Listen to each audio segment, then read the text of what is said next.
I think the American people are sick and tired of Elon Musk, the richest guy in the world, running around slashing Social Security, veterans programs that Republicans. And I think the American people are prepared to stand with those of us who say that, you know what, we're a government of the people, by the people, for the people, not the oligarchy.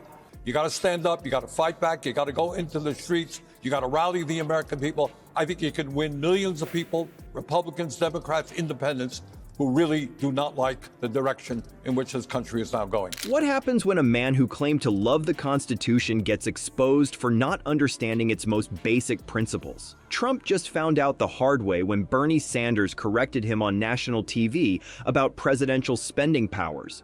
The result wasn't just embarrassing. It was a full-blown tantrum that revealed exactly how much Trump actually knows about the government he once led. And wait till you hear about Trump's pick for budget director, who apparently shares the same flawed understanding. This isn't just funny. It's a terrifying glimpse into what another Trump term might look like. Before we move on, I'd like to ask you a small favor. If you appreciate this content, please take a second to like this video and subscribe to the channel. Over 98% of you watch the videos without subscribing. It costs you nothing, but it makes a huge difference to us. So did you click the subscribe button? Great! Thank you so much. Now back to the video. The moment Bernie stepped up to that microphone, you could feel the energy shift in the room. There he was, the 80-year-old senator from Vermont with his wrinkled suit and wild hair, about to face off with the former president whose ego is bigger than his infamous golden toilet. Nobody in that audience expected they were about to witness what can only be described as a constitutional smackdown of epic proportions. You know who the biggest criminals are in this country? They are the CEOs of major corporations who are robbing us every single day. I'll tell you what else you're not going to do. We're not going to let you undermine the democracy that men and women in this country have fought and died for. If we stand together, we can not only defeat Trumpism, but we can create the kind of great nation we know that we can become. Thank you all very much. Trump stood there with his signature stance, chest puffed out like an orange balloon animal at a kid's birthday party, radiating the confidence of someone who's never been told no by anyone who wasn't immediately fired. The debate had been going as expected until the moderator asked about federal spending priorities. That's when Trump made his first critical mistake.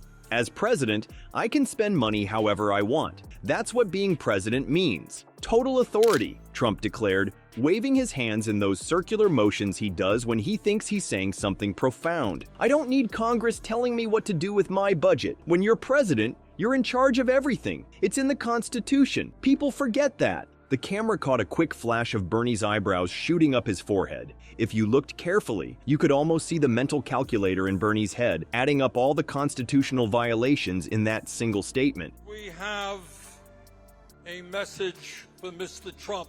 We're not going to allow you and your friend Mr. Musk and the other billionaires to wreak havoc on the working families of this country.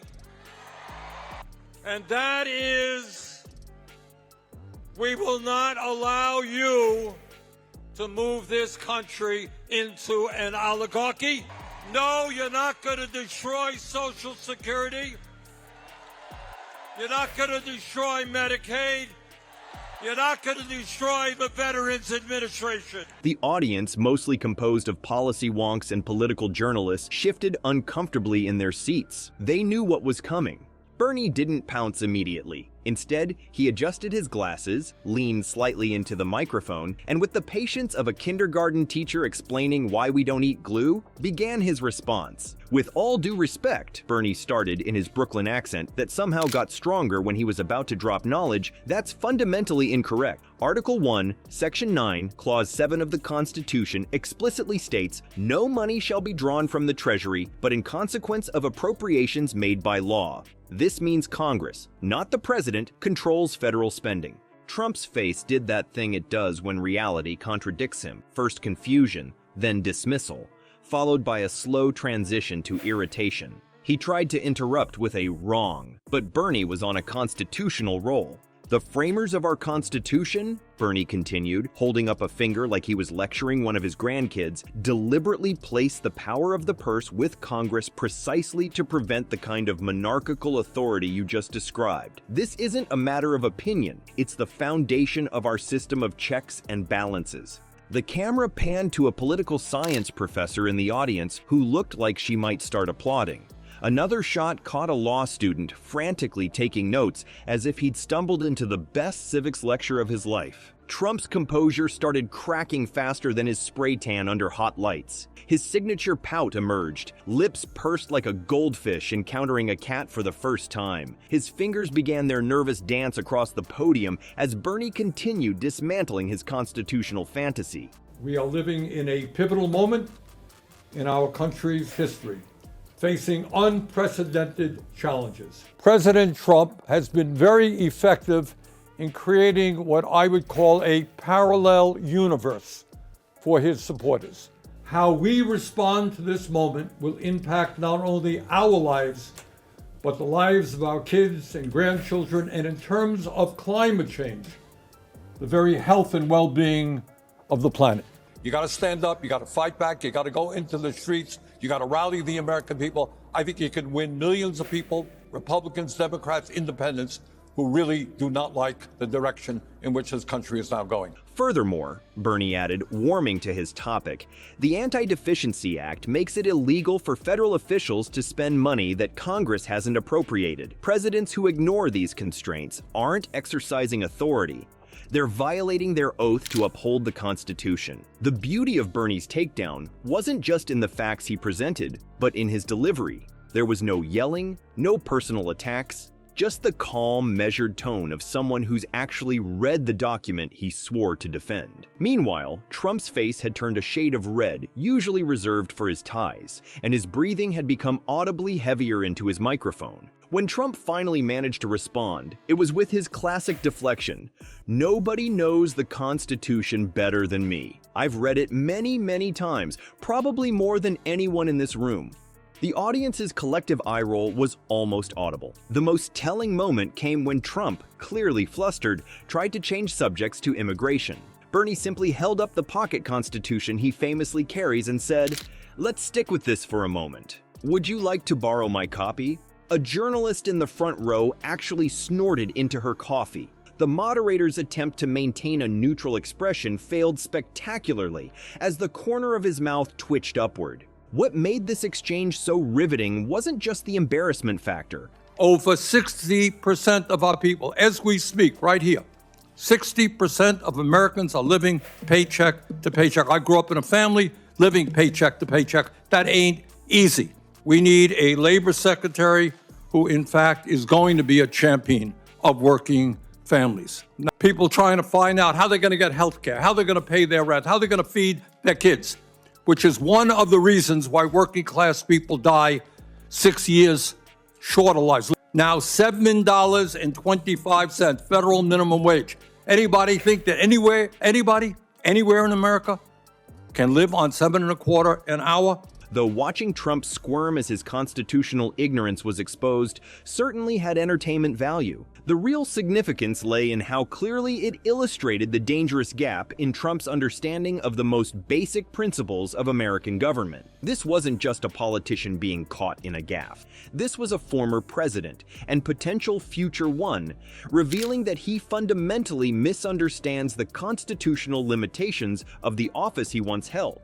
The notion that presidents have unlimited spending authority isn't just wrong, it's the kind of thinking that belongs in dictatorship, not democracies. That dangerous dictatorial thinking wasn't just theoretical, it was about to manifest physically, right before our eyes. As Bernie Sanders methodically explained constitutional basics, Trump's face became a live-action mood ring, cycling through more colors than a broken traffic light. The cameras caught every twitch, grimace, and eye roll in glorious high definition, giving viewers a masterclass in what happens when a man who hates being corrected gets schooled on national television. Trump couldn't help himself. Interrupting was his first defensive move. The moment Sanders began citing specific constitutional provisions, Trump tried cutting him off, but Bernie wasn't having it. He simply raised his voice slightly, continued with his explanation, and kept drilling down on those pesky constitutional facts. Trump's attempt to control the narrative backfired spectacularly, as Sanders calmly but firmly redirected the conversation back to the separation of powers. You could almost see Trump's internal temperature rising in real time.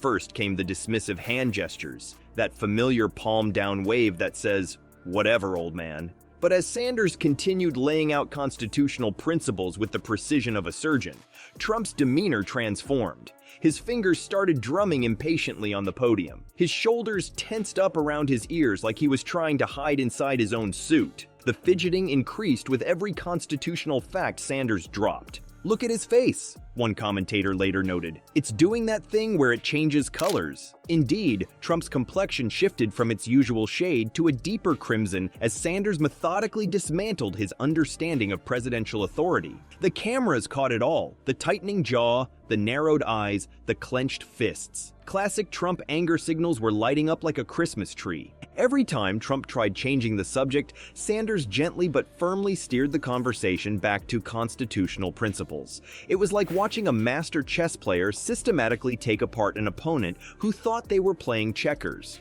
Trump attempted to pivot to immigration, the economy, even personal attacks. But Sanders remained laser-focused on the Constitution, repeatedly explaining Article 1 with the patience of a kindergarten teacher helping a struggling student. Body language experts had a field day analyzing the footage. "Trump's defensive posture tells us everything," said one analyst. "Notice how he crosses his arms tightly across his chest. A classic defensive position. He's literally creating a physical barrier between himself and the information being presented." Another pointed out his finger jabbing, a dominance display that increased as his verbal arguments weakened. When people feel intellectually cornered, they often resort to physical intimidation tactics, the expert explained. The contrast couldn't have been more striking.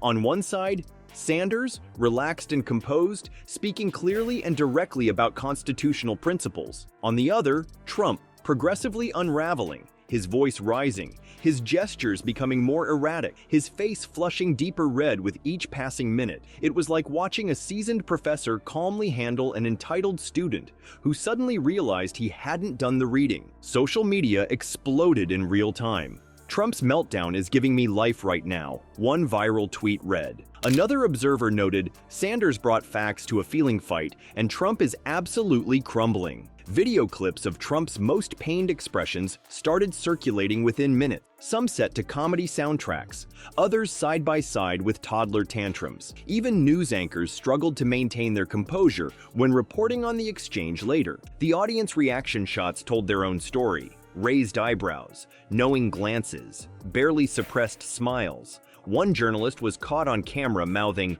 "wow" to her colleague. Another seemed to be stifling laughter behind his notepad.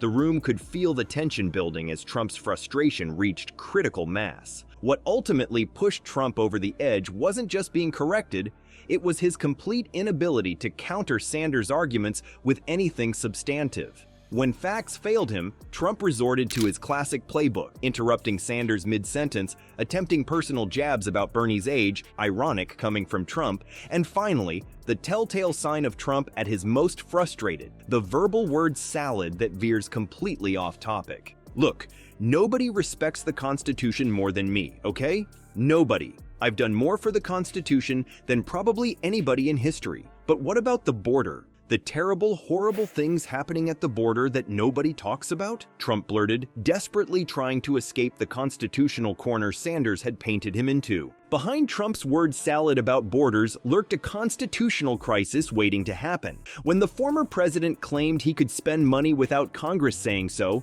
he wasn't just wrong. He was revealing his entire philosophy about presidential power. This wasn't a simple gaffe or confusion in the heat of the moment. It was a glimpse into how Trump fundamentally views the role of president, as something closer to a king than an elected official with limited powers. The clash between Sanders and Trump wasn't just political theater. It exposed a dangerous misunderstanding that guided Trump's entire presidency. The Constitution's architects weren't messing around when they gave Congress exclusive control over federal spending. They had just fought a revolution against a king who taxed and spent however he wanted. Putting the purse strings in Congress's hands was their way of making sure America would never have another king. But there Trump was, insisting he could bypass those restrictions whenever he felt like it. And here's the really scary part. He surrounded himself with people who believed the same thing.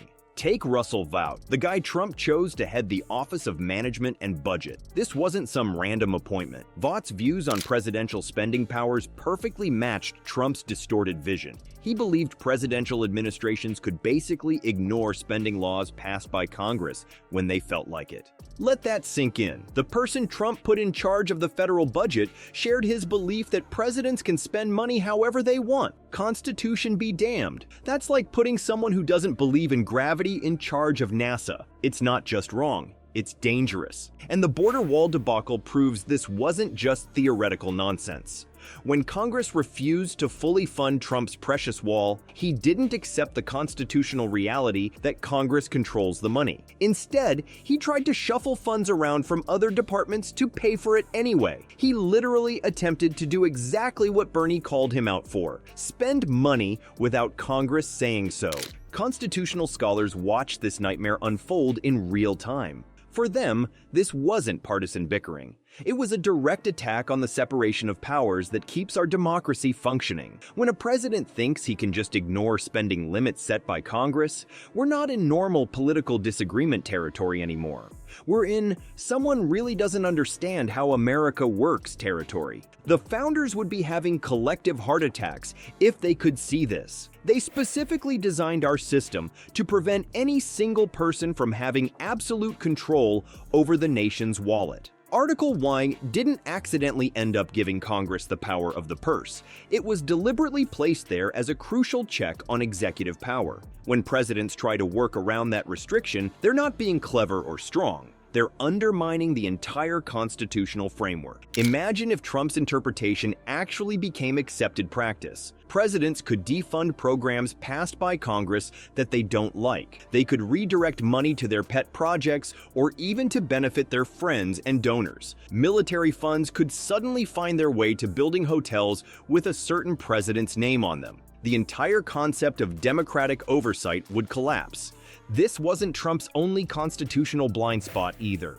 His presidency was marked by repeated attempts to expand executive power beyond its legal boundaries. From declaring he had absolute immunity to claiming Article 2 lets me do whatever I want, Trump consistently showed he viewed presidential power through an authoritarian lens. The confrontation with Sanders just happened to expose this tendency in its purest, most embarrassing form. What makes this especially troubling is that Trump's viewpoint wasn't just wrong, it was incompatible with democracy itself. In our system, elected officials are supposed to respect constitutional limits. They're supposed to understand that their power comes with boundaries. When a president publicly rejects those boundaries, they're rejecting the very foundation of American governance.